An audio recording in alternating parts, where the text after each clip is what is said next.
Alright. So I have some things written, but, fuck it. Hi, I'm, Sean from the incredibly popular channel With the Boys. We have 5 subscribers. There's fucking 5 boys. Did my mom not subscribe? I have a little story I want to tell. I want to tell a story. It's a good story. Let me tell the story. Get a little drink. Yeah, drink your milk. Glug, glug, glug, glug. Funny chug jug noise. And let me tell you a story about how, at camp, we taught a bird how to fly.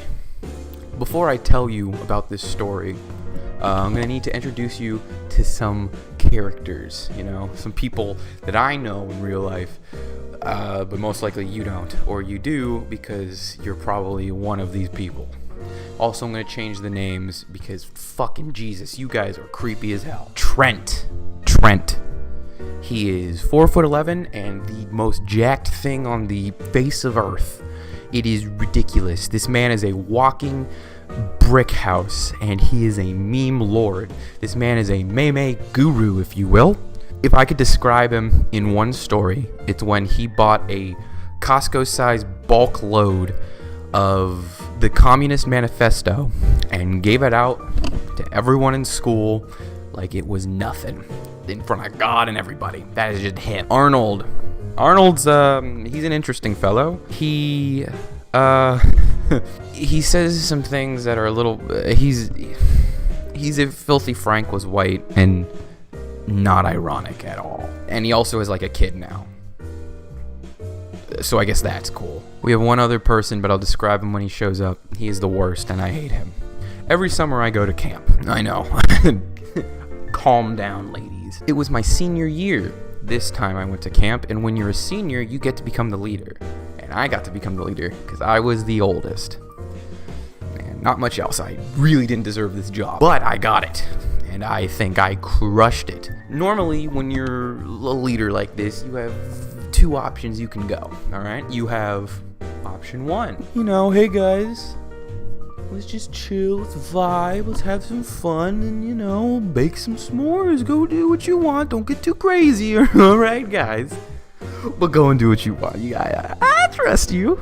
Option 2, Hitler, but with s'mores. And the year before, they picked the latter. Something special happened this year with me and Jake. The guy who really fucking likes Jinx. It was us 2. We were the leaders there. There was only 1 male counselor that was an adult. And there were 2 cabins. So what do? I'll tell you what you fucking do. Put all the seniors in one cabin and put the adult in the other cabin. And guess what? You have the jingle jamboree of fun in one cabin.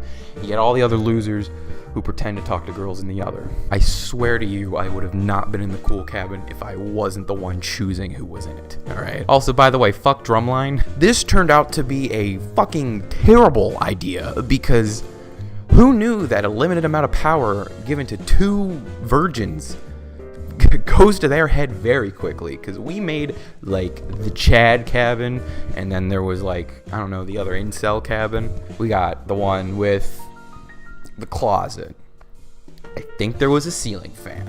Could be wrong about that. It's been a couple years. Back to being a leader, I really wanted to choose option 1, because the year before us, the locals like to call them a bag of dicks. Not all of them, mind you, but the other ones, no, I did not. I did not like them a lot at all. Yeah, I'm gonna get some texts about that. We all arrive at camp. We all get on our buses, and we all got our suitcases on our camp, and we're all singing songs, like the Bedroom Intruder song. I have no idea. It was old then, and it's super old now. Then we get out of the bus, and we get to choose our cabin mates, and we go into the cabin.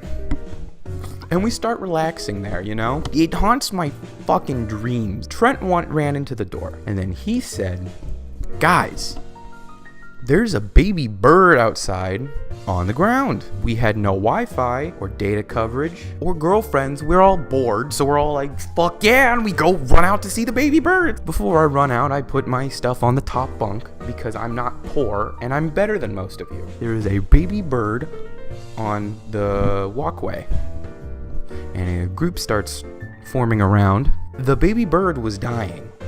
That would have been something nice to mention before we all ran out, because this was one of the saddest things I've ever seen. We're all looking at this bird and what to do. Arnold, from across the way, and to mention, this camp is in a forest, surrounded by trees and wood everywhere, but he hones in, Widowmaker visors down, aimbots his way to a tree, and he's like, this is the perfect stick. He grabs a stick and he's like, guys, he breaks the stick off from the tree. Let's just beat it to death. I know I said I wanted to be like the cool counselor, like, hey guys, jump in the pool.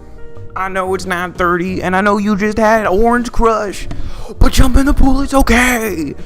Nah, I had to put a moratorium on that right quick. That got dark, and I was not ready to see. So we had to figure out, what are we gonna do about this baby bird? Some people voted to leave it alone. We call those people cowards. Some people voted to play taps. We could play taps because it was band camp. I tricked you into listening to a band camp story, and I'm not sorry. You can suck my dick. My friend Trent grabs the baby bird in his meaty pig hoof, and we're all walking, and taps is being played as loud as possible, alerting the whole camp. And he says, with the most sincerity I've heard anyone say anything, it needs to be brought back to the woods. Okay, whatever that means, fuck it, I'm game. We're a decent size from the woods, but then we hear, hey! Remember how there was only one male counselor I said before? Yeah. This is, Sergeant Buttplug, I like to call him. He was awful. If I had to describe Sergeant Buttplug with one story, it would be this one. We're all laying in bed, but we're being a little rowdy, right? And Sergeant Buttplug Metal Gear Solids his way up to the window and says, if you guys don't stop talking, I'm gonna fart in your cabin. And then just fucking leaves. And my friend Mike said the most profound shit I've ever heard. What kind of fucking monster would do that to a bunch of kids? He loved to get kids in trouble. I don't know. I think it might have been his kink. And I don't like the kink shame, but don't put me into it if I'm not into it, So, Trent, who Sergeant Buttplug has had a couple run-ins with him before, takes the bird and just perfect throw, perfect spiral. He Peyton Manning that shit. You ever see the Pixar short Kiwi? Yeah, it's that. It was that, only less adorable, and him doing itself and being forced upon by an 8th grader. Sergeant Buttplug walks up to us. He says, What are you guys doing? Praying. And he fucking bought it. Moral of the story is, dude, fuck the drum line.